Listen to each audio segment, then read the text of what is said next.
Hello प्यारे बच्चों, आप सभी का इस प्यारे से चैनल राजपूत मैथ क्लासेस में स्वागत है।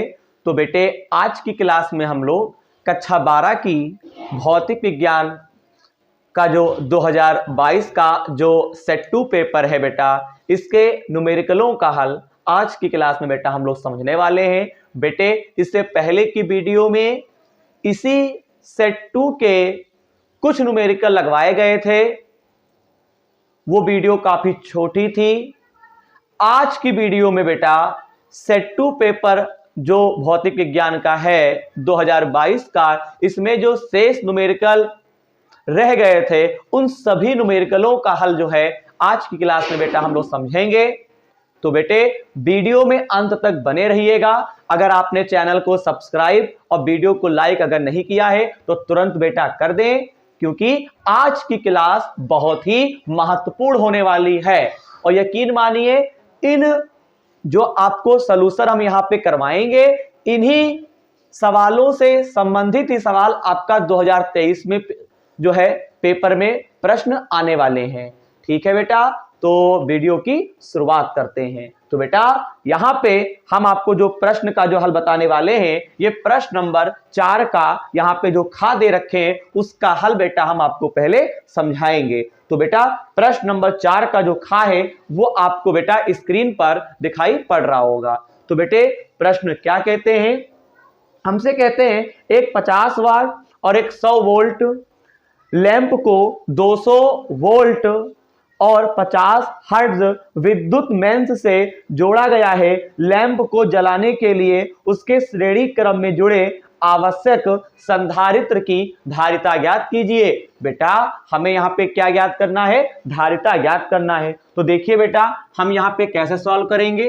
प्रश्न नंबर 4 का यहाँ पे जो खा दे रखे हैं उसका बेटा हल हम लोग समझने वाले हैं।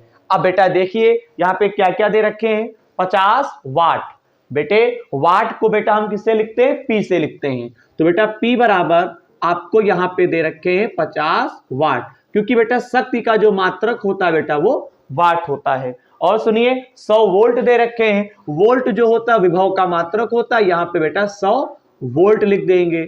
अब बेटा आगे की बात सुनिए, हमसे कहते हैं 200 वोल्ट और 50 हर्ट्ज। हर्ट्ज आप जानते हो, ये आपको दे रखे हैं आवृत्ति। तो यहाँ पे जो आपको 200 वोल्ट दे रखे हैं, ये प्रत्यावर्ती धारा स्रोत का आपको वोल्टेज दे रखा है। तो बेटे, जो 200 वोल्टेज दे रखे हैं उससे बेटा हम VRMS से लिख देते हैं। ये आपको दे रखे हैं 200 वोल्ट, क्योंकि ये प्रत्यावर्ती स्रोत की वोल्टता है। अब देखिएगा, हर्ट्ज आप जानते हो फ्रीक्वेंसी यानी बारंबारता, इसे एफ से लिखते हैं। और एफ आपको दे रखे हैं 50 हर्ट्ज। ठीक है, फ्रीक्वेंसी का मतलब आवृत्ति होता है, आवृत्ति का मात्रक बेटा हर्ट्ज होता है। आगे देखिए, हमें संधारित्र की धारिता निकालना है। C = question mark. बेटा, तो C ज्ञात करने के लिए सबसे पहले हमको मान चाहिए होता है, R का मान चाहिए होता है। ठीक है, R का मान चाहिए और Z का मान चाहिए। अभी हम अब आपको बताते हैं। सबसे पहले काम करते हैं, एक सूत्र होता है P बराबर VI। P बराबर VI आप लगा देंगे। यहां से I बराबर सूत्र होता है आपका P/V होता है। और बेटा P का मान यहाँ पे बेटा कितना दे रखे हैं बताओ? P का मान आपको दे रखे हैं 50, V का मान कितना दे रखे हैं 100। शून्य शून्य काट देंगे, 5 एकम 5 कर देंगे, 5 दूनी 10 हो जाएगा। एक ऊपर है, नीचे 2 है बेटा। एक को आप 2 से भाग करेंगे तो बेटा 0.5 एम्पियर, यानी बेटा यहाँ पे धारा जो आ गई है 0.5 एम्पियर आ चुकी है। अब बेटा हम एक इसमें काम करते हैं। क्या करेंगे बेटा? एक काम करेंगे। अब यहाँ पे हम प्रतिबाधा निकाल लें। सबसे पहले ओम निकाल लेते हैं, प्रतिरोध निकाल लेते हैं। तो R बराबर सूत्र होता है बेटा V/I होता है। लेकिन जब प्रतिरोध निकाल रहे होंगे तो हमें प्रत्यावर्ती स्रोत की वोल्टता नहीं लेनी है, हमें यहाँ पे ये वोल्ट लेना है। तो यहाँ पे क्या देंगे? 100 लिख देंगे। I का मान कितना है बेटा? 0.5 है, हटा देंगे, ऊपर एक 0 बढ़ा देंगे। बेटा 5 एकम 5, बेटा 5 दूनी 10 हो जाएगा। आपको R का मान कितना मिल गया? 200 ओम मिल गया। R का मान बेटा कितना आ गया? 200 ओम आ गया। अब सुनिए बेटा, अब हमको Z चाहिए। क्या चाहिए बेटा? Z। तो Z बराबर आप देंगे, Z बराबर आपका सूत्र होता है बेटा VRMS यहाँ पे आई लिख देंगे। और बेटा VRMS का मतलब आप जानते हो, यहाँ पे आपका प्रत्यावर्ती स्रोत की वोल्टता दे रखी थी 200, आई का मान बेटा 0.5 होता, हटा देंगे 0 बढ़ जाएगा। 5 एकम 5, 5 चक्कू 20, यहाँ पे जेड का मान कितना आ जाएगा 400, यानी प्रतिबाधा आपको 400 में प्राप्त हुई है, आर का मान 200 प्राप्त हुआ है। अब बेटा हम धारिता निकाल सकते हैं। अब बेटा देखिएगा क्या करेंगे, जेड बराबर एक फार्मूला होता है बेटा आर स्क्वायर प्लस एक्सी स्क्वायर, क्यों सफिक्स में है सी। जेड के स्थान पे आप क्या लिखेंगे 400 लिखेंगे, 400 की घात 2 रूट लगा देंगे। आर के स्थान पे आप क्या लिखेंगे 200 की घात 2 लिख देंगे, यहाँ पे आपका एक्सी स्क्वायर बन जाएगा। चलिए जेड के स्थान पे 400 कर देंगे बेटा, आर के स्थान पे 200 लिखेंगे, स्क्वायर था स्क्वायर लगा, यहाँ पे आपका एक्सी स्क्वायर हो जाएगा। इतना बेटा हम टाल देते हैं, ठीक है। अब सुनिएगा, इसके आगे आपको सॉल्व कर लेना है बेटा। इधर का रूट हटेगा, इस पूरे के ऊपर स्क्वायर आएगा, तो 400 की घात आप 2 लगा देंगे, इधर आपका 200 की घात 2 प्लस यहाँ पे एक्सी स्क्वायर बनेगा। 400 की घात 2 का मतलब बेटा होता है 16, 2 आपका 4 के ऊपर आएगा 16 बनेगा, लेकिन यहाँ पे 2 जीरो है तो इसका मतलब 2 जीरो और बढ़ेंगे, तो कुल मिला के 1,60,000। ये वाला 2 2 के ऊपर आएगा तो 2 दूनी 4, 4 जीरो बढ़ा देंगे 40,000 और प्लस का बेटा एक्सी स्क्वायर हो जाएगा। अब यहाँ पे 1,60,000 पूरे पूरे हो गए, 40,000 को इधर लेकर आओ तो काहे का बनेगा बेटा माइनस का बनेगा, इधर आपका बनेगा एक्सी स्क्वायर। 1,60,000 में से 40,000 घटाएंगे तो आपका बनेगा 1,20,000 और बराबर क्या लिखेंगे एक्सी स्क्वायर। इधर का स्क्वायर हटेगा, पूरे के ऊपर क्या लग जाएगा रूट लग जाएगा, 1,20,000 लग जाएगा। अब सुनिए यहाँ पे एक काम करते हैं, ये 4 जीरो हैं तो 4 जीरो के बाहर कई जीरो बाहर निकलेंगे 2, क्योंकि बेटा ये 4 जीरो हैं तो 4 जीरो का 2 जीरो बाहर निकला, और 2 जीरो का मतलब होता है बेटा 100, ठीक। अंदर बेटा क्या निकलेगा स्क्वायर निकाल लेंगे 12, 12 का वर्गमूल आप निकाल लीजिए, तो बेटा यहाँ पे करेंगे 2 छंग 12, 2 तिहाई 6, यहाँ पे 3 एकम 3। इन दोनों का जोड़ा बन चुका है, जिसका जोड़ा बन जाता है उसे बाहर निकाल लेते हैं। तो यहाँ पे 200 देखो 12 का निकालेंगे तो जोड़ा बन रहा है 2 का, तो 2 बाहर आ गया, 3 क्या रहेगा बेटा आपका रूट के अंदर रहेगा। तो यहाँ पे कुल मिला के कहानी ये है कि आपका आ जाएगा 200 एक्सी बराबर आपका आ जाएगा 200 रूट 3 आ जाएगा, ठीक है 200 रूट 3। इसका भी मात्रक आपका ओम ही होता है, क्या होता है ओम ही होता है। तो यहाँ पे एक्सी का मान आ चुका है, फटाफट बेटा आप स्क्रीनशॉट ले लीजिए, ठीक है। अब बेटा इसके आगे हम लोग सॉल्व करेंगे, हमें हमारा टारगेट है धारिता निकालना। अब सुनो एक्सी, यहाँ पे एक्सी बराबर आपको ज्ञात करना है, तो बेटा एक्सी बराबर एक सूत्र होता है 1/ओमेगा सी। यहाँ से सी को हम ले जाएंगे, ध्यान देना, यहाँ पे 200 रूट 3 हो गया, यहाँ पे 1/ओमेगा सी, सी को ले आएंगे 200 रूट 3 के पास, तो यहाँ पे और ओमेगा का सूत्र होता है बेटा, अगर हम बात तुमसे कहें ओमेगा बराबर फार्मूला होता है 2πf, याद रखिएगा ओमेगा बराबर होता है 2πf होता है, तो यहाँ पे लिख देंगे 2πf। सी तो यहाँ गया 200 रूट 3 के स्थान पे, और बटे में क्या आ गया 200 रूट 3 आ गया। इतनी बात आप समझे। आप चाहो तो मान रख दो, यहाँ पे मान तैयार रखना ही पड़ेगा। पाई का मान होता है 3.14, एफ का मान बेटा 50 दे रखे थे, 200 हो गया, रूट 3 का मान 1.732, ठीक है। अब बेटा क्या करेंगे, यहां से हटाएंगे पॉइंट, ऊपर 2 जीरो बढ़ेगा, इधर से आप हटाएंगे तो आपका 3 जीरो बढ़ेगा, ठीक है। 3 जीरो से ये 2 जीरो और ये 1 जीरो कैंसिल हो गया। अब बेटा इधर देखिएगा, इसके आगे इधर हम सॉल्व कर देते हैं, तो यहाँ पे आपका आ जाएगा सी, ऊपर आपका है 100, बटा लगा देंगे, ध्यान दीजिएगा, बटे में 314 दूना आपका बनता है 628, इधर आपका 5, 5 दूनी 10, 10 लिख देंगे, और इधर आपको लिख देना है 1732 लिख देना है। अब देखिए बेटा 0 से 0 कैंसिल हो जाएगा, अब ऊपर आपका 10 है, ध्यान देने योग्य बात है, ऊपर आपका 10 दे रखे हैं, नीचे आपका 628 गुणे 1732 है। ठीक है, अब आप एक काम करें, आप इसको भाग करेंगे। जब भाग करेंगे ना तो आपको लमसम आंसर, लमसम ये इसका संधारित्र का मात्रक फैरड होता है। क्या होता है? फैरड। तो यहां पे मैंने इतना सॉल्व कर दिया है, इसके आगे आप खुद करेंगे, भाग भाग करेंगे। ठीक है, तो आपको आंसर इसका आ जाएगा 9.2। ध्यान दीजिए, 9.2 गुणे 10 की घात -6 फैरड आ जाएगा। ठीक है, तो आप इसी चीज को लिख सकते हैं 2.9, 10 की घात -6 का मतलब होता है माइक्रो, तो ये आपका माइक्रो फैरड आ जाएगा। ठीक है, तो सी का मान आपको इतना पता चल जाएगा।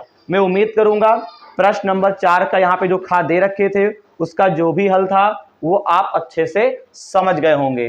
ठीक है बेटा, अब आप एक काम करेंगे, ठीक, बस केवल थोड़ा सा कैलकुलेशन कर लीजिएगा, आपका आ जाएगा। ठीक है, अब हम लोग क्या करेंगे, प्रश्न नंबर यहाँ पे जो अगला दे रखे हैं, प्रश्न नंबर अगर हम बात करते हैं 4 का घा, यहाँ पे जो दे रखे हैं उसका हल हम लोग समझेंगे। स्क्रीनशॉट ले लीजिए फटाफट। चलिए 4 का हम लोग घा देखते हैं, मिटाल दे इतना। चलो देखते हैं प्रश्न नंबर 4 का घा क्या दे रखे हैं, उससे हम लोग समझते हैं। बेटा वीडियो पर अगर आप आए हुए हैं तो बेटा चैनल को सब्सक्राइब अगर किया है तब तो अच्छी बात है, अगर नहीं किया है तो बेटा कर दीजिएगा, वीडियो को लाइक भी कर दीजिएगा, मुझे बहुत ही हिम्मत मिलती है। ठीक है, क्या प्रश्न है सुनिए बेटा। हमसे कहते हैं रेल की 2 पटरियां हैं, आपस में तथा जमीन से पृथककृत इन्हें 1 मिली वोल्ट मीटर से जोड़ा जाता है। कहानी यह है, एक ट्रेन 180 किलोमीटर प्रति घंटे की चाल से दौड़ती है, यानी ट्रेन एक है 180 किलोमीटर प्रति घंटे की चाल से दौड़ती है, यानी 1 घंटे में 180 किलोमीटर दौड़ती है। तो बेटा चलती है ना, तो इसे v से लिख लेते हैं। तो v बराबर आपको दे रखे हैं 180 किलोमीटर प्रति घंटा। ठीक है, इसे हम बेटा काहे बना लेंगे, मीटर प्रति सेकंड बना लेंगे। तो 180 गुणे 5/18 मीटर प्रति सेकंड। बेटा ये बात कुछ हजम हुई? बेटा अगर किलोमीटर प्रति घंटा में अगर होता है तो बेटा 5/18 से अगर हम गुणा कर देते हैं तो बेटा किलोमीटर प्रति घंटा जो होता है वो मीटर प्रति सेकंड में चेंज हो जाता है। मेरी बात आप समझिएगा, अगर कोई चीज मीटर प्रति सेकंड में है, अगर आपको उसे किलोमीटर प्रति घंटम बनाना है तो आप 18/5 से गुणा कर देंगे, लेकिन यहाँ पे किलोमीटर प्रति घंटा दिया हुआ था और उसे हमें मीटर प्रति सेकंड में चेंज करना पड़ेगा, तो मुझे 5/18 से गुणा करना पड़ेगा। ये बात समझे? काट दीजिए, 18 × 18, 18 धाम आपका 180 होता है, 10 का पहाड़ा 5 बार पढ़ेंगे, 10 बचे 50 आपका होता है। मीटर प्रति हम क्या कर देंगे, मीटर प्रति सेकंड कर देंगे। ठीक है, अब सुनिए हमसे क्या कहते हैं, हमको यहाँ पे चुंबकीय क्षेत्र दे रखा है, यहाँ पे ऊर्ध्वाधर में चुंबकीय क्षेत्र की तीव्रता दे रखे हैं, उसे हम लिखते हैं b से। b बराबर आपको दे रखे हैं 0.2, ध्यान दीजिए b बराबर 0.2 और गुणे में 10 की घात -4। ठीक है, मात्र कोई भी लिख सकते हैं, जो दे रखे हैं वही लिख दो। वेबर प्रति मीटर स्क्वायर दे रखा है, वेबर प्रति मीटर स्क्वायर। हमसे कहते हैं 1 मीटर की दूरी पर है, दूरी को हम यहाँ पे 1 लिख देंगे। ठीक है, अब सुनिएगा, हमको ये पता करना है कि मिली वोल्ट मीटर ज्ञात करना है। क्यों? मिली वोल्ट मीटर का पाठ्यांक क्या होगा, मिली वोल्ट मीटर का मतलब होता है स्मॉल ई, हमको फाइंड करना है। ई बराबर एक सूत्र होता है बेटे जी, ध्यान दो, वी ई बराबर सूत्र होता है VBL। क्या होता है VBL? वैसे साइन थीटा होता है, साइन 90 का मान 1 हो गया। क्यों? ऊर्ध्वाधर में था, साइन 90 लेंगे, साइन 90 का मान 1 होता है। अब बेटा आप इसे सॉल्व कर दीजिए। अब कैसे करेंगे बेटा, आप ध्यान से देखेंगे, बेटे ई लिख देंगे, v का मान कितना दे रखा है, 50 आपको दे रखा है, b का मान कितना दे रखा है, ध्यान दीजिएगा, b का मान है 0.2, 10 की घात -4 दे रखा, लंबाई का मान 1 दे रखा है। बेटा बटा लगा देते, हटाएंगे पॉइंट, नीचे एक 0 बढ़ गया, 0 से 0 कैंसिल हो गया। यहाँ पे 5 का पहाड़ा 2 बार, 5 दूनी 10, 10 की घात -4। ठीक है, इसके गोले में तो आपका 1 चला ही रहा था, 10 के ऊपर 1 मान सकते हैं, ये 4 है, ये प्लस का 1 है, तो 4 में से 1 गया तो 3 बचेगा, माइनस का 3, ई मिस होता है विद्युत वाहक बल। विद्युत वाहक बल का मात्रक होता है वोल्ट, लेकिन यहाँ पे 10⁻³ है, वैसे तो इसका मात्रक हो गया वोल्ट, लेकिन 10⁻³ को अगर हटाना है तो बेटा 1 मिली जो होता है वो 10⁻³ के बराबर होता है। तो बेटा हम 10⁻³ को जब हटाएंगे तो आपका मिली वोल्ट बन जाएगा। बोलिए, मेरी बात आप समझ पाए? मैं आशा करूंगा कि आप मेरी बात अच्छे से समझ गए होंगे। ठीक है बेटा, फटाफट स्क्रीनशॉट ले लीजिए। चौथे का घा जो प्रश्न दे रखे थे उसका हल कंप्लीट हो चुका। अब हम लोग प्रश्न नंबर 4 का घा तो हो ही चुका है, अब हम लोग प्रश्न नंबर 5 का खा जो दे रखे हैं उसका बेटा हल हम लोग समझने वाले हैं। अब यहाँ पे जो 5वें का खा नंबर प्रश्न दे रखे हैं उसे बेटा पढ़ देते हैं। पहले कहते हैं एक समांतर प्लेट संधारित्र की प्लेट का व्यास 6 सेंटीमीटर तथा उसमें परावैद्युत के रूप में वायु है। परावैद्युत के रूप में क्या है बेटा? वायु है। अच्छी बात है। यदि इस संधारित्र की धारिता 200 सेंटीमीटर व्यास वाले गोले के समान हो तो इसकी प्लेटों के बीच की दूरी ज्ञात कीजिए। हमें दूरी निकालना है बेटा। सबसे पहले इंपॉर्टेंट बात है कि d बराबर हमें क्वेश्चन मार्क कर देना है। अब सुनिए बेटा, कहानी यह है बेटे, आपने समांतर प्लेट संधारित्र के लिए सूत्र का निगमन किया होगा और एक था गोलीय चालक के लिए। इन दोनों के सूत्र आप निगमित कर चुके होंगे। तो समांतर प्लेट की संधारित्र का सूत्र होता है C बराबर K∁0A/D होता है। और बेटा एक सूत्र आपका होता है गोलीय चालक के लिए, हम यहाँ पे लिख दूंगा C बराबर होता है 4πε0R होता है। तो C के स्थान पे बेटा 4πε0R लिख देंगे, ये आपका K∁0A/D लिख देंगे। यहाँ पे बेटा आप एक काम करेंगे, एप्सिलॉन कैंसिल कर देंगे। यहाँ पे आप क्या करेंगे आगे देखिए, आगे की जो बेटा प्रतिक्रिया है वो बेटा कुछ इस प्रकार से है 4πr, यहाँ पे लिखेंगे K, A मिस होता है क्षेत्रफल, तो बेटा यहाँ पे वृत्त के क्षेत्रफल का आप सूत्र लगा देंगे। A बराबर आपका होता है πr²। ठीक है, सुनिएगा। तो यहाँ बेटा K का मान होता है 1, सुनिएगा K का मान 1 होता है। वायु व निर्वात के लिए K का मान बेटा 1 लेते हैं। तो यहाँ पे बेटा आपको 1 लिख देना है। ये आपका A के स्थान पे आप πr² लिख देंगे, बटे में आपका D आ जाएगा। अब मान पुट करें, पाई से पाई कैंसिल हो जाएगा, हमें D फाइंड करना है तो D इधर ले आओ। तो D बराबर आपका बनेगा r² बटे में आपका बनेगा 4r। ठीक है, आप यहाँ पे मान पुट कर दें। अब बेटा जब मान पुट कर रहे होंगे, एक तो स्मॉल r है, एक कैपिटल R है। तो पहली चीज हम आपसे बता दें, आपको 2 प्रकार के व्यास दे रखे हैं। पहला 6 सेंटीमीटर है, दूसरा 200 सेंटीमीटर है। तो पहला वाला जो दे रखे हैं वो स्मॉल r का मान होगा। ठीक है, समांतर प्लेट संधारित्र के लिए व्यास दे रखा है। ठीक है, और जो दूसरा वाला मान दे रखा है व्यास वो 200 दे रखा है, ये आपका गोलीय चालक के लिए होगा। इसको बेटा हम क्या कह सकते हैं, ये आपका कैपिटल R हो जाएगा। ठीक है, क्या हो जाएगा? कैपिटल R हो जाएगा। तो यहाँ पे बेटा हम क्या लिखेंगे, स्मॉल r बराबर आपको दे रखे हैं कितना, ध्यान दीजिए 6 सेंटीमीटर, तो त्रिज्या आपकी हो जाएगी 3 सेंटीमीटर। यहाँ पे कैपिटल R आपको 200 दे रखे थे, तो यहाँ पे हम क्या लिखेंगे 100 सेंटीमीटर लिख देंगे। आप मान रख देंगे, R का मान कितना है 3 × 3 2 बार हो जाएगा। कैपिटल R का मान कितना है यहाँ पे 100। ठीक है, अब आप इसे सॉल्व करिए, देखिएगा यहाँ पे बेटा क्या करेंगे, 3×3 9 लिख देंगे, बटे में 4 है, 2 0 ऊपर जाएगा तो आपका माइनस का बन जाएगा। 9 को आप 4 से भाग करेंगे तो 4 दूनी 8, 4 2 4 पंचे 20, यानी कहने का तात्पर्य 2.25 × 10⁻², और दूरी का मात्रक होता है बेटा सेंटीमीटर। इस प्रकार से हमें बीच की दूरी ज्ञात करना था और बीच की दूरी आ चुकी है 2.25 × 10⁻² सेंटीमीटर। ठीक है बेटा, अब हम लोग आगे के प्रश्नों का हल हम लोग समझेंगे।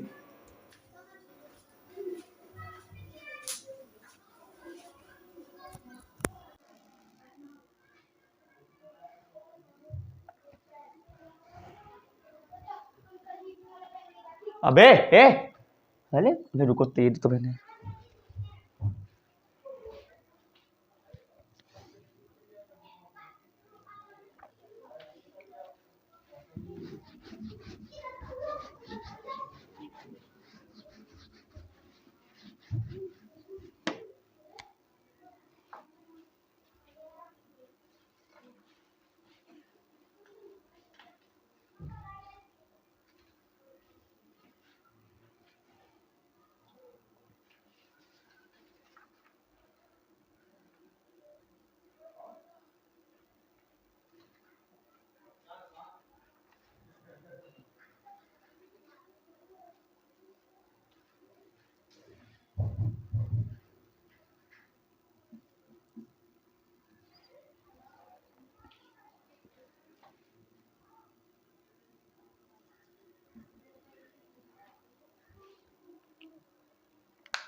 अब बेटा हम लोग प्रश्न नंबर 5 का जो घात दे रखे हैं उसका हल समझेंगे। हमसे कहते हैं दो बिंदु आवेश प्लस 9e तथा प्लस c, यानी 9 इलेक्ट्रॉन पॉजिटिव में है, ठीक है, और प्लस e परस्पर, हालांकि इलेक्ट्रॉन माइनस में नहीं होते हैं।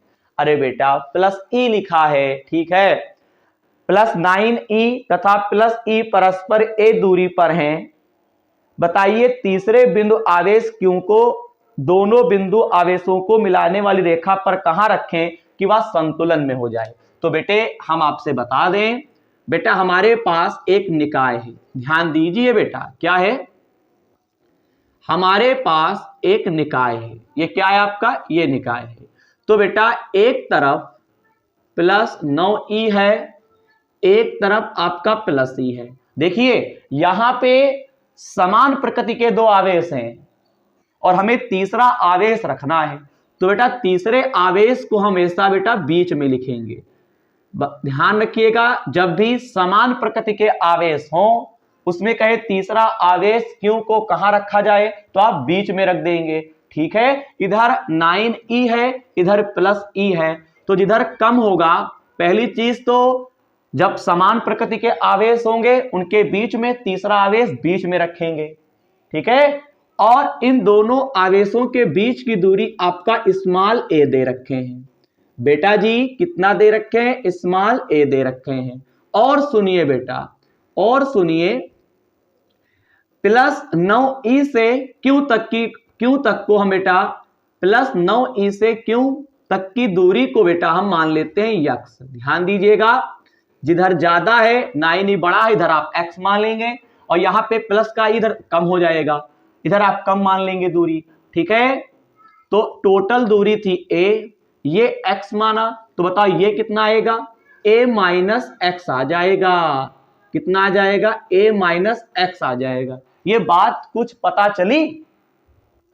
ये आवेश 9e और प्लस c इन दोनों के बीच की दूरी स्मॉल है, इधर को हमने x मान लिया, तो बताओ ये कितना होगा, a माइनस x हो जाएगा। अब यहां पे अगर हम बात करते हैं, यहां पे प्रतिकर्षण होगा। बेटा क्या होगा, प्रतिकर्षण होगा, क्योंकि यहां पे समान प्रकृति के आवेश है ना।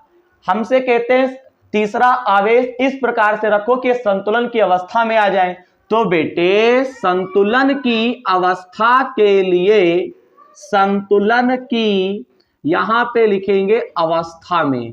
संतुलन की अगर बेटा हम अवस्था की बात करते हैं ना, संतुलन की अवस्था में, तो यहां पे बेटा F1 बराबर आपका सूत्र हो जाएगा F2, ये फार्मूला होता है। तो यहां पे ये बताओ, कूलाम के नियम से सूत्र आप बेटा पढ़ चुके हो। कूलाम के नियम का सूत्र होता था मेरे लाल, F बराबर 1/4 पाई एप्सिलॉन नॉट, यहाँ पे Q1 यहाँ पे Q2 बटे R स्क्वायर। तो F1 के स्थान पे बेटा लिखेंगे 1/4 पाई एप्सिलॉन नॉट, यहाँ पे Q1 और Q2 है, तो बेटे इन दोनों ले लेंगे, इधर आप इन दोनों को ले लेंगे, तो यहां पे क्या लिखेंगे, Q1 Q2 है, तो Q1 का जो मान रहेगा वो आपका रहेगा 9e, और Q2 का मान क्या रहेगा, केवल Q रहेगा। यहां पे R के स्थान पे बेटा आप क्या लिखेंगे, X लिख देंगे, क्योंकि इधर आपको X पता हुआ है। यहाँ पे F2 के स्थान पे 1/4 पाई एप्सिलॉन नॉट लिख देंगे, और यहाँ पे क्या है बेटा, देखो जब ये लेंगे तो यहाँ पे Q और 9e हो जाएगा, इधर जब सॉल्व करेंगे तो यहाँ पे Q गुणे यहाँ पे क्या लिखेंगे, E लिख देंगे। इधर आपकी दूरी क्या होगी, a माइनस x का होल ऑफ स्क्वायर हो जाएगा। 1/4 pi epsilon not, 1/4 pi epsilon not cut जाएगा, यहाँ पे E, इधर Q, इधर से Q E कैंसिल हो गया, इधर 9 बटे x स्क्वायर है, 9 को लिख सकते हैं 3 बटे में x, और पूरे का क्या कर देंगे, स्क्वायर कर देंगे। यहाँ पे आपका क्या आ जाएगा, a माइनस x, और पूरे का क्या कर देंगे, होल ऑफ स्क्वायर। दोनों तरफ के स्क्वायर स्क्वायर हट जाएंगे बेटे, दोनों तरफ स्क्वायर स्क्वायर बेटा हट जाएंगे, तो बेटा आपको पता है क्या हो जाएगा, आपको क्या पता चलेगा बेटा, ध्यान दो। तो यहां पे आपको पता चल जाएगा, पावर पावर हटेगा, तो बेटा आपका आएगा 3 बटे x बराबर 1 बटे a माइनस x। कैची गुणा कर देंगे, 3 का पहाड़ा a बार, तो आपका 3a हो जाएगा, 3 का पहाड़ा x बार, आपका 3x हो जाएगा, x एक कम आप x कर देंगे, ये आपका 3a 3x इधर ले जाएंगे तो आपका प्लस का बनेगा, ये आपका 4x बनेगा, बराबर में आप 3a कर देंगे। यहाँ पे हमने x माना था तो x का मान आपका आ जाएगा 3a बटे, बेटे ध्यान दो, 3a बटे आपका 4, यानी कि अगर हम 3a बटे 4 दूरी पर अगर हम रखते हैं तीसरे आवेश को तो संतुलन की अवस्था हो जाएगा। मैं आशा करूंगा आप प्रश्न नंबर 5 का जो घा यहाँ पे दे रखे थे इसका हल बेटा आप समझ चुके होंगे। अगर समझ में आ रहा है तो बेटा वीडियो को लाइक और चैनल को सब्सक्राइब करना बिल्कुल ना भूलें। मात्रक आप लिख सकते हैं मीटर, ठीक है, क्योंकि यहाँ पे मीटर में लिखो चाहे सेंटीमीटर में लिखो, क्योंकि यहाँ पे दिया तो था नहीं, कोई दिक्कत नहीं है। चलिए इसी प्रकार से इसी सेट में आपका जो अगला न्यूमेरिकल आपको दे रखे हैं वो आपको हम सॉल्व करवाएंगे प्रश्न नंबर, अगर हम बात करें प्रश्न नंबर 7 का। अब हम आपको प्रश्न नंबर 7 का जो न्यूमेरिकल यहां पे दे रखे हैं उसे सॉल्व करवाने वाले हैं। ठीक है बेटा, बहुत ही बेहतरीन न्यूमेरिकल है, यकीन मानिए ये न्यूमेरिकल हो सकता है यही प्रश्न रिपीट कर दे। ठीक है बेटा, अब देखिए यहां पे स्क्रीनशॉट ले लीजिए फटाफट। हम लोग प्रश्न नंबर 7 का जो अथवा वाला प्रश्न है उसे सॉल्व करेंगे, क्योंकि एक तो आपको थ्योरिकल दे रखा, थ्योरी तो आप कर लेंगे। ठीक है, चलिए फटाफट प्रश्न नंबर हम 7 देखते हैं। अब कौन सा? प्रश्न नंबर 7। ठीक है, प्योर है प्रश्न नंबर 7। आप सॉल्व को समझेंगे। हमसे कहते हैं एक समतल उत्तल लेंस का व्यास 6 सेंटीमीटर, मोटाई 3 मिमी है। लेंस की फोकस दूरी ज्ञात कीजिए। लेंस के पदार्थ में प्रकाश की चाल 2 × 10⁸ मीटर प्रति सेकंड है। अब सुनिए बेटा, कहानी यह है, चित्र बहुत जरूरी है इसमें। हमारे पास एक समतल उत्तल लेंस है, ठीक, ये देखिए, अगर समतल उत्तल लेंस है तो ये मेरा आपका ध्रुव हो जाएगा। ये हमारे पास ये वक्रता केंद्र है, तो ध्रुव से वक्रता केंद्र तक की दूरी को त्रिज्या कहते हैं। तो ये भी यहां से लेकर वो भी तो वही तो होगा, त्रिज्या तो होगा। तो यहां से लेकर बेटा यहां तक मैंने r मान लिया है। और सुनिए कहानी यह है, बीच में हम कुछ भी लिख लेते हैं, मान लो यहां पे मैंने b लिख दिया। ठीक है, अब सुनिए हमें इसका व्यास दे रखा है। क्या दे रखा? व्यास। व्यास हमको दे रखे हैं 6 सेंटीमीटर। दिमाग लगाइएगा, व्यास दे रखे हैं 6 सेंटीमीटर। अब बताइए अगर ये 6 सेंटीमीटर में है व्यास, व्यास आपको सेंटीमीटर में दे रखे हैं, मोटाई आपको mm में दे रखे हैं, क्योंकि मोटाई कहां सेंटीमीटर में हो जाएगी, तो ये आपको mm में दे रखे हैं। मोटाई समझते हैं ना, ये 3 mm आपको मोटाई दे रखा है। लेंस की मोटाई आपको 3 mm दे रखे हैं। तो यार ये सेंटीमीटर ये mm में है, तो व्यास भी तो mm में होना चाहिए ना। तो 6 सेंटीमीटर, 1 सेंटीमीटर में 10 mm होते हैं, तो 6 सेंटीमीटर में कितने mm होंगे बेटा? 60 होंगे। कितना होगा? 60 mm होगा। अब ये बताओ, ये पूरा व्यास है, अगर हम तुमसे कहें ये टोटल 60 है तो ये कितना हो जाएगा? ये आपको 100% पता चल गया होगा, ये आपका 30 mm होगा। कितना हो जाएगा? ये आपका बेटा 30 mm हो जाएगा। कितना हो जाएगा? 30 mm। ध्यान दीजिए कितना हो जाएगा? 30 mm। अब सुनिए, ये टोटल आपको यहां पे दिखाई पड़ रहा है CP, देखो इतना है 3 mm, बोलिए, और ये 30 mm दे रखे, 3 ये 30। और सुनिए एक बात और है, C से लेकर यहां पे कोई अक्षर मान लेते हैं A, C से लेकर A तक आपको R दे रखे हैं, तो C से लेकर P तक भी बेटा क्या होगा? R होगा कि नहीं होगा? बिल्कुल होगा। क्या होगा? R होगा। अब सीखिए जरा, ये R है, ये R है, ये 3, B से लेकर P तक आपका 3 mm है। तो अगर CB के अगर मान की बात करें तो R में से 3 को माइनस करेंगे, तो R माइनस कितना आ जाएगा? 3। बोलो, आपको BC पता चल गया। अब आप इसे सॉल्व करेंगे तो बेटा एक त्रिभुज है ABC, ABC में ये आपका समकोण त्रिभुज है। पाइथागोरस प्रमेय लगा देंगे, कर्ण स्क्वायर बराबर आधार स्क्वायर प्लस लंब स्क्वायर। तो कर्ण आपको हो गया R, K फॉर कर्ण, A फॉर आधार, L फॉर लंब। तो यहाँ पे आप लिखेंगे r, a के स्थान पर क्या लिखेंगे r माइनस 3 का होल स्क्वायर। l का मतलब होता है लंब, ये आपका 30 का स्क्वायर हो जाएगा। r की घात 2, ये a माइनस बी का फार्मूला बन गया, r माइनस 3 का whole square. a minus B का सूत्र आपको पता होगा, होता है a माइनस बी का होल स्क्वायर, तो a square plus B square minus 2ab।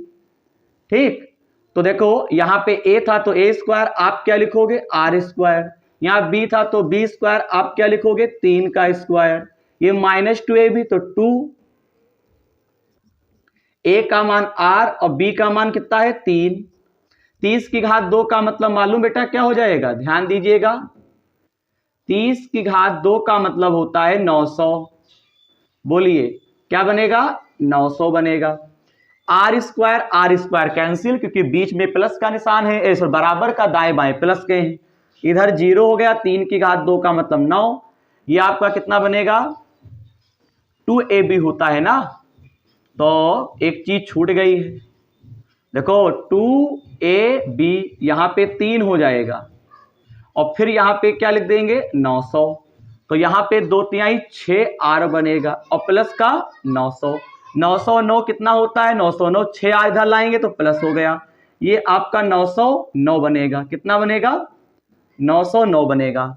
r बराबर लिखेंगे 909 बटे में 6, काट देंगे, भाग करेंगे तो यहाँ पे भाग करने पर आएगा 6 कम 6, 6 पंचे 30 पॉइंट, यहाँ पे 6 कम 6 कर देंगे, 909 हो गया। 6 का पहाड़ा पढ़ेंगे तो 6 कम 6 हो गया, 9 में से 3, 6 पंचे 30 हो जाएगा, ये 9, 6 कम 6 3, 151.5 आ जाएगा, 151.5 आ जाएगा।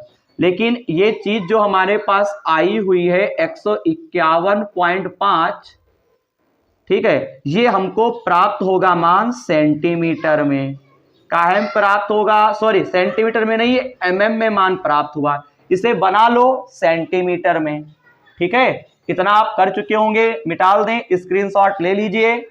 इसके आगे बेटा हम लोग क्या करेंगे, ध्यान दीजिएगा, इसे हम mm में बना लेते हैं।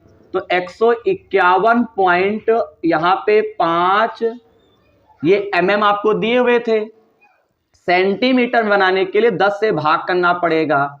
अगर कोई चीज mm में है और सेंटीमीटर में बनाना है तो आप 10 से भाग करेंगे, और जैसे ही भाग करेंगे तो ये पॉइंट आगे खिसक के आ जाएगा 15.15 सेंटीमीटर। तो यहाँ पे हम प्योर मान ले लेते हैं 15 सेंटीमीटर। अब बताओ इतनी बात आप समझ पाए। हमें ज्ञात क्या करना है, हमें फोकस दूरी ज्ञात करना है लेंस की। तो ये समतल उत्तल लेंस है, तो इधर के मान प्लस हो गए, इधर के मान माइनस में हो गए, इधर के माइनस, इधर के आपके प्लस हो गए। अब सीखिए जरा हमारी बात को। तो अगर इधर माइनस है इधर प्लस है तो इधर की त्रिज्या तो आपकी इनफाइनाइट हो गई, उधर की त्रिज्या लेंगे। तो कहने का मतलब यह है r1 हम मान लेते हैं 15 सेंटीमीटर, r2 मान लेते हैं इनफाइनाइट, और f हम ज्ञात कर सकते हैं। तो बेटा ज्ञात करने के लिए आपको n का मान मालूम होना चाहिए, अपवर्तनांक का। तो अपवर्तनांक ज्ञात करने के लिए n बराबर एक सूत्र होता है c/v। c का मतलब होता है निर्वात में प्रकाश की चाल, v का मतलब प्रकाश की चाल माध्यम में।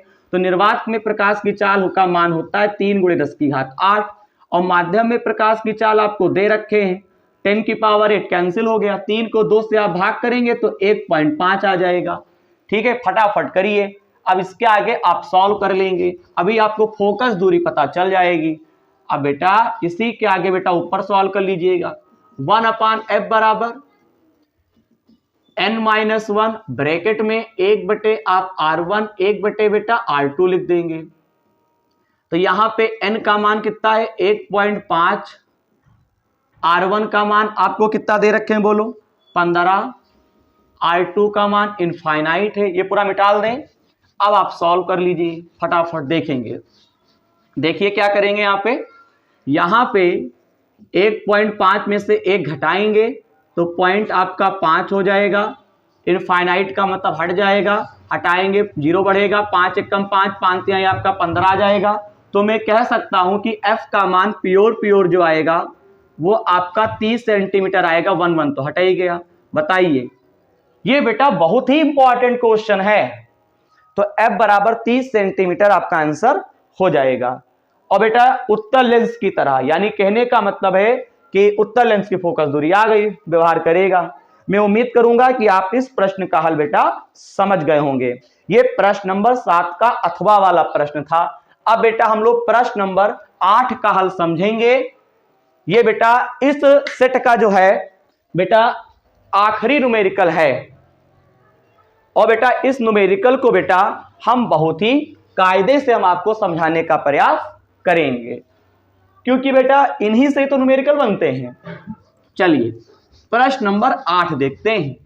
आपको यहां पे चित्र दे रखा है। सबसे बड़ी बात है, इस सवाल में आपको चित्र दे रखे हैं। सबसे पहले कहते हैं दिए गए परिपथ के लिए प्रत्येक शाखा में बहने वाली धारा की गणना कीजिए। अब देखिए बेटा हमको किस प्रकार से डायग्राम दे रखे हैं, चित्र आपको दे रखे हैं।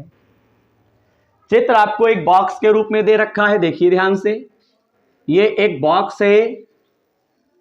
चित्र हम थोड़ा सिंपल बनाने का प्रयास करेंगे। अब बेटा इसमें क्या हुआ, एक बैटरी लगी हुई है। देखिए बहुत ही कायदे से देखेंगे इस प्रश्न को, गजब वाला प्रश्न है। ये ए है, ये आपको दे रखे हैं बी। ध्यान दीजिए, ये ए हो गया, ये बी हो गया, और आपको दे रखे हैं ये सी। और सुनिए, इधर आपको फिर एक बैटरी दे रखे हैं, ये छोटा डंडा, ये बड़ा डंडा। सब बताऊंगा एक एक मतलब। यहां पे आपका 1 वोल्ट लिखा है, 1 V लिखा है, यहां पे आपका 2 V लिखा है। इसके बाद आपको यहां पे प्रतिरोध लगा हुआ है इस प्रकार से, एक बीच में प्रतिरोध डाल रखे हैं। ठीक है, एक आपको इधर दे रखा है साइड में। अच्छे समझेंगे, अच्छा क्वेश्चन है। मेरे समझाने के बाद आप स्वयं लगा सकते हैं। ABCD है। रही बात धारा की, इधर आपको दे रखे हैं शायद, हाँ I2, ये I2 दे रखे हैं। इधर आपको बेटा G दे रखे हैं I1। नीचे इधर तो कुछ नहीं दिया हुआ है। ठीक है, बाकी तो कुछ है नहीं, इस प्रकार से बना रखे हैं। I1 हो गया, ये I2 हो गया। तो इधर यार I3 कहां पे दिया, I3 बीच में है। I3 कहां है, बीच में है, कोई बात नहीं। ठीक, अब सुनिए एक बार चेक कर लें, ABCD, ये I1 है। प्रतिरोध यहां पे लिख देते हैं, ये आपका 1 ओम है। ठीक, इधर आपको दे रखे हैं 2 ओम, नीचे आपको फिर दे रखे हैं 1 ओम, बस 2 वोल्ट। ये 1 ओम है, ये आपको 2 ओम दे रखे हैं, ये आपको 1 ओम दे रखे हैं, ये आपको 1 वोल्ट दे रखे हैं। चलिए, अब इस सवाल का मेन मकसद क्या है, इसमें जो भी शाखाएं हैं हमें धाराओं का मान ज्ञात करना है। यानी इस पूरे सवाल में हमें I1 का मान ज्ञात करना है, I2 का मान ज्ञात करना है, I3 का मान ज्ञात करना है। ये 3 चीजें बेटा आपको ज्ञात करनी है। तो बेटा जब भी इस टाइप का क्वेश्चन मिल जाए, सबसे पहले किरचॉफ के नियम पता होने चाहिए। किरचॉफ के आपके 2 नियम होते हैं। पहला नियम होता है किसी भी संधि पर मिलने वाली समस्त धाराओं का जो योग होता है वो बीजगणितीय योग 0 होता है। दूसरा नियम क्या होता है कि धारा और प्रतिरोध के गुणनफलों का बीजगणितीय योग समस्त विद्युत वाहक बलों के बीजगणितीय योग के बराबर होता है। ठीक है, ये 2 नियम आपको पता होने चाहिए। तो पहला नियम में लिखता हूं किरचॉफ के प्रथम नियम से। बेटे जी ध्यान देंगे, किरचॉफ के प्रथम नियम से। किरचॉफ का प्रथम नियम क्या था, सिग्मा I बराबर 0। तो यहां पे सिग्मा I का मतलब होता है जितनी भी धाराएं बह रही उनका योग 0 हो गया। अब सुनिए, किरचॉफ ने नियम में बताया था एक संधि होती है, संधि के पास आने वाली धाराएं धनात्मक और संधि से दूर जाने वाली धाराएं ऋणात्मक ली जाती हैं। ये भी आप पढ़ रखे होंगे कॉपी में। तो बेटा अगर हम ये जोड़ ले लो, संधि का मतलब होता है जोड़, चाहे जहां ले लो, ठीक है। थोड़ा समय कम है इसलिए थोड़ा जल्दी प्रयास करता हूं, यही मैं ले लेता हूं संधि। ऐसे मान लो ये संधि ले लो, इस संधि पर आप एक खास बात देखें, ये आपका एरो, ये एरो इधर आ ही तो रहा है, इसका मुख किधर है, सी की तरफ है, और इस एरो का मुख जो है वो बाहर की ओर है, और ये वाला जो एरो है ये इस ओर आ रहा है। बोलिए सी के तरफ यहाँ पे 3 टाइप के एरो बने हुए हैं, ये वाला एरो मुंह सी की ओर यानी आ रहा है, ये वाला भी I2 भी आ रहा है, ये I1 भी आ रहा है। बताइए I1 I2 सी की ओर आ रहे हैं और I3 सी से जा रहा है। तो संधि, इस नुक्कड़ का मतलब होता है संधि, कोने का मतलब इसकी ओर जो धाराएं आएंगी वो धनात्मक, दूर जाएंगी ऋणात्मक। तो देखिए I1 और I2 हमने प्लस में ले लिया और I3 बेटा हम क्या लेंगे, माइनस में, और बराबर 0। कुछ पल्ले पड़ा, I1 I2 पास आएगा तो ये आपका प्लस में हो गया, I3 आपका दूर जा रहा है, आपका माइनस में हो गया, बराबर 0। थोड़ा सही करो, I1 प्लस I2 I3 उधर ले जाएंगे तो आपका प्लस में, इसे समीकरण नंबर 1 कह देंगे। फटाफट करिए।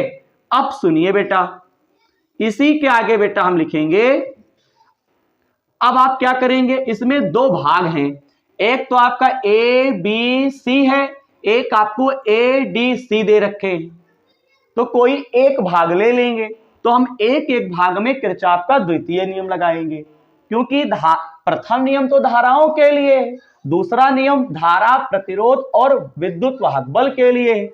तो यहां पे लिखेंगे बंद पास, बेटा पास का मतलब होता है वही जाल, देखिए इसको बंद करेंगे, बंद ए बी सी ए, तो बंद पास, तो बंद होगा ए बी सी ए। देखिए जहां से चलेंगे वहीं तक आएंगे तभी तो बंद होगा, ए बी सी ए, बंद पास ए बी सी ए में किरचॉफ का, किसका, किरचॉफ का द्वितीय नियम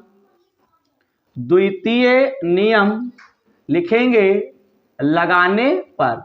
तो किरचॉफ का द्वितीय नियम लगा दीजिए। तो बेटा किरचॉफ का द्वितीय नियम होता है सिग्मा आई आर बराबर आपका होता है सिग्मा ई, यानी धारा और प्रतिरोध। तो बेटा धारा और प्रतिरोध अगर हम ए बी सी ए लेते हैं तो इसी में आप ध्यान से देखेंगे। तो बेटा मैं आपको 2 बार बताऊंगा, धारा की दिशा में चलेंगे, धारा की दिशा में अगर आप चलते हो, जिस ओर धारा है, ध्यान दीजिए, जिस ओर धारा और उसी ओर हम, तो प्रतिरोध और धारा का जो गुणनफल होगा वो प्लस में लिया जाएगा। अब मान लो ऐसी सिचुएशन बने जिस ओर धारा हो उसके विपरीत आप हो, तो धारा और प्रतिरोध माइनस में लिया जाएगा। नहीं समझे, एक बार मैं फिर से रिपीट कर दूं, जैसे जिस ओर धारा होगी उसी ओर अगर हम चलेंगे तो धारा और प्रतिरोध का जो गुणनफल होगा वो प्लस में लिया जाएगा, और मान लो कि धारा जिस ओर है उसके विपरीत चलेंगे तो धारा और प्रतिरोध का गुणनफल माइनस में लिया जाएगा। इसी चीज को तुम्हें पूरे पास में देखना है।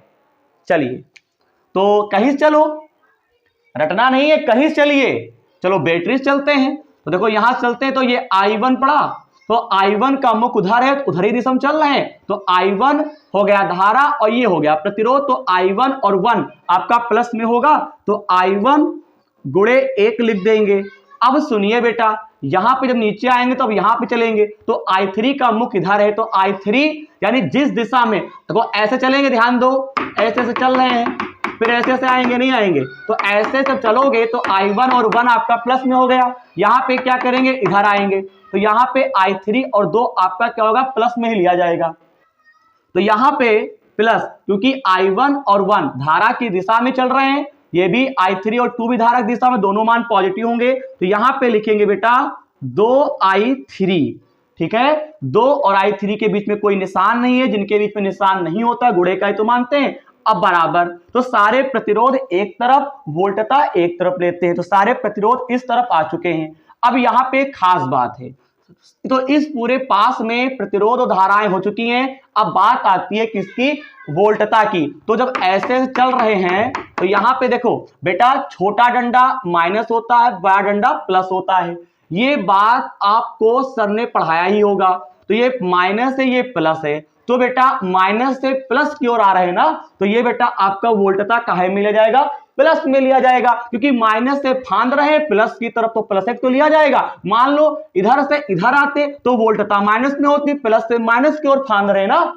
यहां पे माइनस से देखो, मुझे यहां से चले तो चलते गए चलते गए चलते गए, तो यहां से माइनस से प्लस की ओर आ रहे हैं, तो दो काहे में हो गया, प्लस में हो गया। माइनस से प्लस की ओर फांद गए ना, तो प्लस का 2 लेंगे।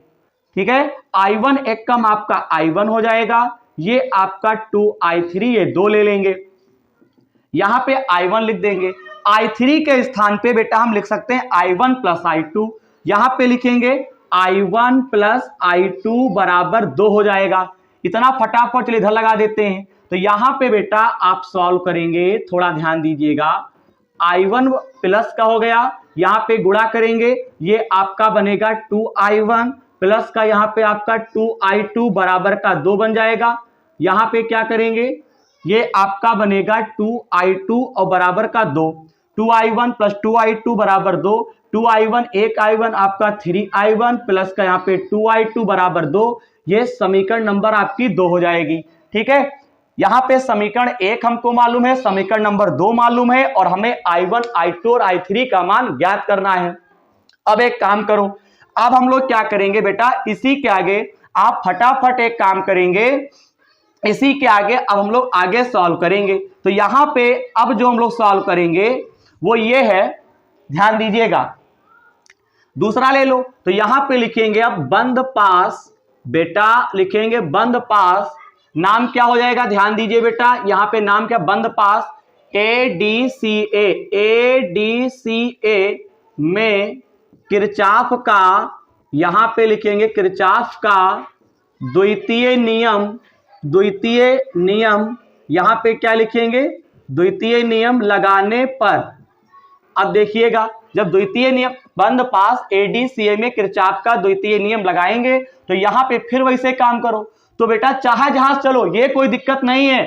ठीक है, अब यहां पे चलेंगे तो देखो आप इधर चलो तो I2 1 हो गया, फिर आप ऐसे ऐसे चलेंगे, बताइए इधर पे चलो चाहे इधर पे चलो, कोई दिक्कत नहीं है। ये सारे कंफ्यूजन में आपको जो इस बार कंप्लीट फिजिक्स पढ़ाऊंगा 1 मार्च से मैं सब बता दूंगा। ठीक है, आप परेशान न, टाइम का माहौल है, कम है समय, पेपर आने वाला है, जल्दी सॉल्व करवा रहे हैं तभी। तो यहाँ पे देखिए I2, तो जब किरचॉफ का जो द्वितीय नियम लगाएंगे तो I2 और 1, तो धारा की दिशा में और प्रतिरोध भी है, और क्या है आपका प्रतिरोध भी है और धारा भी है। तो बेटा I2 और 1 जो होगा ये आपका काहे में होगा, प्लस में। तो I2 गुणे 1 लिख लेंगे, प्लस लगा देंगे, फिर ऐसे करेंगे तो I3 और 2 धारा की दिशा में ही तो हैं, तो यहां पे I3 और 2 ये आपका प्लस में, और फिर देखो A पास आ गए, अब हमको आगे आना है D तक। तो यहां पे देखिएगा माइनस से प्लस की ओर आ रहे हैं, तो एक तरफ धारा और प्रतिरोध लेते हैं और दूसरी तरफ वोल्टता लेते हैं, तो यहां पे एक काहे का होगा, प्लस का हो जाएगा। I2 एक कम I2, जल्दी सॉल्व करो, यहाँ पे 2I3 बराबर 1 लिखेंगे, यहाँ पे I2, यहाँ पे 2, I3 के स्थान पे आप काम करेंगे I1 प्लस I2 लिख देंगे बराबर 1। समीकरण नंबर 1 से I3 के स्थान पर I1 प्लस I2 लिख सकते हैं। अब आप एक काम करें, I2 यहाँ पे 2I1, यहाँ पे 2I2 बेटा हो जाएगा, बराबर का 1 लिख देंगे। यहाँ पे 2I2 एक I2 आपका 3I2 बनता है, यहाँ पे आपका 2I1 बराबर 1, समीकरण नंबर आप 3 कह देंगे। समीकरण 1 है ये, समीकरण 1 मान चुके हैं, 2 है ये 3 है। समीकरण 2 और 3 में I1 इधर है, इधर आपका I2 दे रखे हैं, इधर आपका I1 है, यहाँ पे I2, थोड़ा सही कर लेते हैं। तो यहाँ पे उस प्रकार से लिखो, जैसे यहाँ पे लिख दिया 2I1, ये 2I2 एक I2 आपका बनता है 3I2 बराबर 1, ये आपकी समीकरण नंबर 3। बताइए इतनी बात आप समझे। अब सुनिए बेटा, यहां पे समीकरण नंबर 2 और समीकरण नंबर 3 में I1 तो सेम है, लेकिन के गुणांक सेम नहीं है, क्योंकि यहां पे 3 है, यहां पे 2 है। I2 तो सेम है, लेकिन यहाँ पे 2 है, यहाँ पे 3 है, तो समीकरणों को सॉल्व करने के लिए गुणांक का होना भी समान होना जरूरी है। तो यहाँ पे काम करते हैं, इसमें 3 से गुणा करिए और इसमें बेटा आप 2 से गुणा करेंगे, आपका फटाफट आ जाएगा। इतना फटाक से स्क्रीनशॉट ले लीजिए, फिर बेटा इसी के आगे बेटा हम लोग सॉल्व करते हैं। तो आप देखते हैं, जब गुणा करेंगे तो ये बनेगा 2 तिहाई 6I1 प्लस 2 दूनी 4I2, 2 दूनी 4 बनेगा। समीकरण नंबर कौन सी है हमारी, इसको नाम दे देते हैं चौथी। यहां पे 3 दूनी 6I1, 3 तिहाई 9I2, 3 एकम 3, समीकरण नंबर 5। बेटे सॉल्व करेंगे। अब बेटा यहां पे जब इसको सॉल्व करते हैं फटाफट देखिएगा, तो 6I1 सेम है, इनके सामने के सिंबल सेम है, तो बेटा यहां पे लिखते हैं, जब चिन्ह समान होते हैं, आप हाई स्कूल पर घटाने पर होता है माइनस माइनस माइनस, ये कैंसिल, 9 में से 4 गया, आपका बनेगा 5I2, और ये काहे का होगा, माइनस का होगा। 4 प्लस के 3 माइनस का है, 4 में से 3 जाएगा, तो आपका बेटा आएगा प्लस का 1। अब देखिए I2 बराबर 1 के नीचे 5, यानी माइनस का 1/5। बताइए I2 का मान आ चुका है माइनस 1/5। अब हमें I1 I3 का मान पता चल जाए, तो बेटा यहां पे लिखेंगे समीकरण 4 से, चाहे जो समीकरण ले लो, 4 ले लेते फिलहाल, तो 6I1 प्लस 4I2 बराबर 4। यहां पे I2 का मान आपको दे रखे हैं बेटा माइनस 1/5 बराबर 4। यहां पे 6I1 प्लस 4 एकम 4, माइनस 4/5 बराबर 4 हो गया। सॉल्व करेंगे, 6I1 4 की तरफ 4/5 ले गए, ये बेटा आपका प्लस का हो जाएगा। 5 चक्कू 20, सॉल्व करेंगे, 5 चक्कू 20 और 4 24, तो यहां पे आपका 24 बटे आपका 5, 6 कम 6, 6 चौक 24।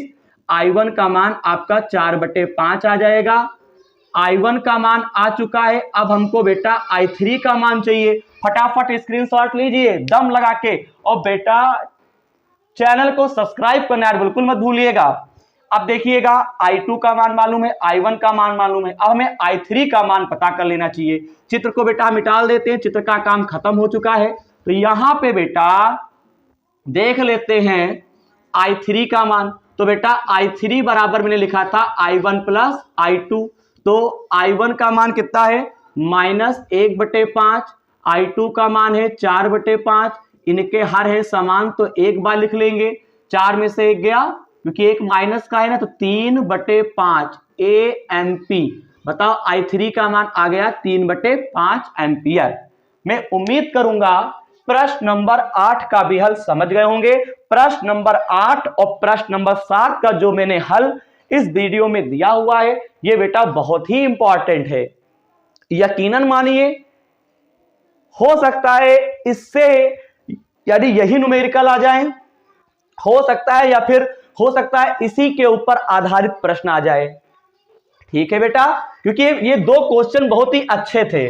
प्रश्न नंबर 8 का सलूशन आप प्रैक्टिस कर लीजिएगा, हो सकता है इसी टाइप में क्वेश्चन आपको दे दे। तो आज की क्लास में मैंने सेट 2 2022 जो भौतिक विज्ञान का यूपी बोर्ड का जो पेपर था, इसके सभी न्यूमेरिकल आज की वीडियो में सॉल्व हो चुके हैं।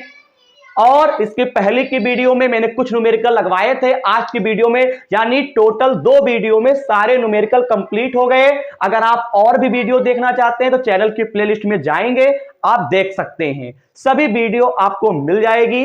बेटा एग्जाम के समय इन न्यूमेरिकलों को जरूर तैयार करके जाएगा, क्योंकि इनसे बहुत ही आपको हेल्प मिलेगी।